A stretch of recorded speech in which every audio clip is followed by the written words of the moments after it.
읽어주는 교과 셋째 날 10월 4일 화요일 결코 죽지 아니하리라. 창세기 3장 4절을 읽어보라. 이 거짓말은 어떤 다른 모양들로 오랜 세월 동안 반복되어 왔는가? 일반적인 상식인 것처럼 자리 잡은 영혼불멸이라는 개념이야말로 이 거짓말이 얼마나 강력하게 작동하고 있는지 보여준다. 많은 고대 종교와 철학이 이 거짓말을 기초로 삼고 있다. 피라미드나 미라와 같은 이집트 유적에서도 그 영향을 확인할 수 있다. 영혼불멸은 그리스 철학의 주된 기둥 중 하나가 되었다. 예컨대 플라톤의 국가론에서 소크라테스가 글라우콘에게 질문한다. 그대는 우리의 영혼이 불멸하며 절대 사라지지 않는다는 사실을 모르는가? 플라톤의 파이돈에서도 소크라테스는 비슷한 어조로 주장한다. 영혼은 불멸하며 사라지지 않는다. 우리의 영혼은 분명 하데스, 죽은 자들의 나라에서도 존재할 것이다. 이와 같은 철학적 개념들은 서양 문화의 많은 부분뿐만 아니라 사도시대 이후의 기독교에도 영향을 끼쳤다. 그러나 영혼불멸에 대한 믿음은 우리가 아는 것보다 훨씬 더 오래전 에덴 동산에서 사탄에 의해 시작되었다. 에덴 동산에서 있었던 시험의 중심에는 사탄이 하와에게 한 이 거짓말이 자리 잡고 있다.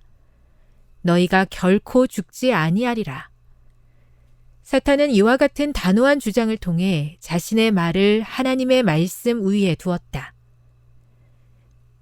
영혼불멸과 대조적으로 다음 성경절들은 무엇이라고 가르치고 있으며 영혼불멸에 대한 거짓말을 반박하기 위해 이 성경절들을 어떻게 사용할 수 있는가?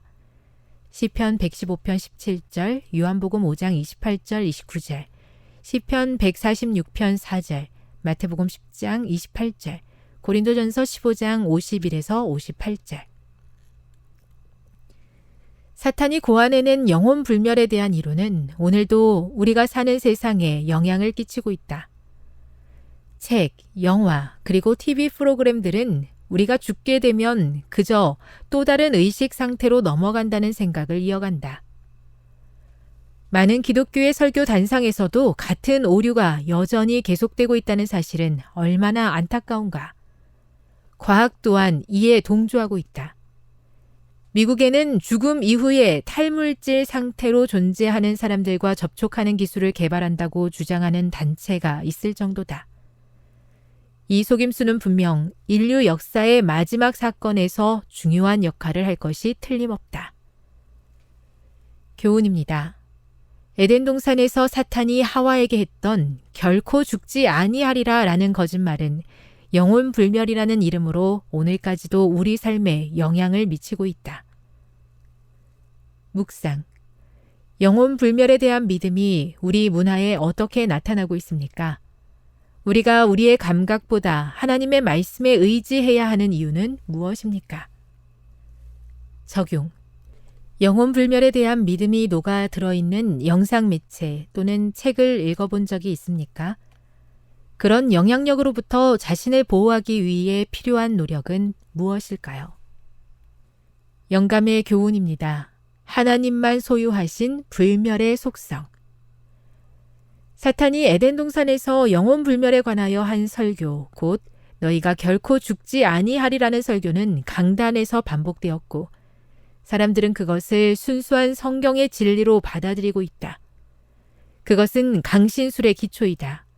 하나님의 말씀은 어떤 곳에서도 사람의 영혼이 불멸이라고 가르치지 않는다. 불멸은 오직 하나님만의 속성이다. 오직 그에게만 죽지 아니함이 있고. 교회 증언 1권 344. 사탄의 강력한 무기 중 하나인 영혼불멸에 대한 거짓이 다양한 매체들을 통해 오늘날 저와 저의 자녀들의 삶에 큰 영향을 끼치고 있습니다. 이럴 때일수록 하나님의 말씀 위에 더 굳건히 서서 진리의 말씀에 순종하게 해 주시옵소서.